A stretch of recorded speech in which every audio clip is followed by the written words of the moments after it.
RFM, le meilleur de l'auto. Ce matin, avec Christophe Damron, Tesla devient enfin abordable. 42 000 €, c'est le tarif d'entrée pour la Model 3, dernière née de la gamme du constructeur californien de voitures électriques.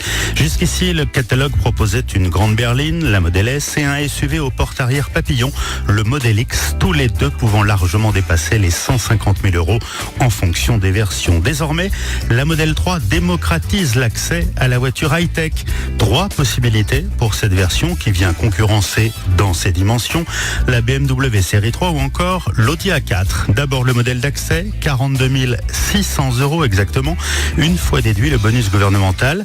C'est une 2 roues motrices, une propulsion équipée comme il se doit de tout ce qui fait l'ADN d'une Tesla.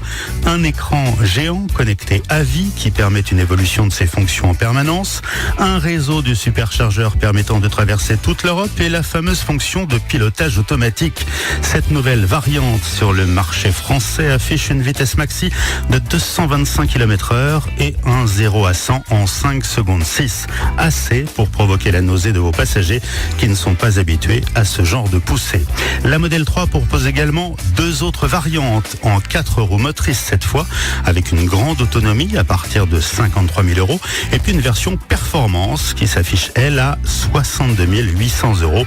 À vous de choisir entre les accélérations fulgurantes ou bien la capacité de se déplacer sans recharger. Justement Christophe, l'autonomie de la Model 3, ça donne quoi? Eh bien entre les 3 modèles, les chiffres officiels avancent respectivement 415, 560 et 530 km sans passer par la prise. En utilisation quotidienne, c'est évidemment un peu moins. Tout dépend en fait de votre capacité à résister à enfoncer la pédale de droite. J'avoue, c'est grisant. Mais également à la fréquence d'utilisation sur autoroute. C'est là que la Tesla consomme le plus, alors qu'en ville, à chaque coup de frein, elle régénère la capacité de ses batteries.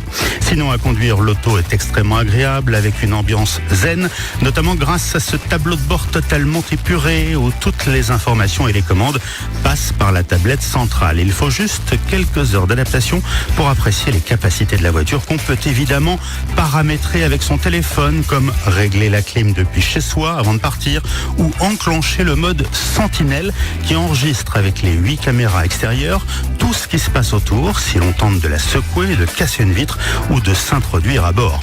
Et puis j'en ai une dernière pour la route, le Dog Mode qui permet de laisser son animal à bord bien au frais, même en pleine canicule, et de rassurer les passants qui voudraient l'en extraire. Un message s'affiche en gros sur l'écran: ne vous inquiétez pas, tout va bien et mon maître arrive très vite. J'adore l'idée. Merci beaucoup Christophe, dimanche prochain. Encore de la puissance, cette fois avec du bruit, chez Maserati. C'est noté, à la semaine prochaine.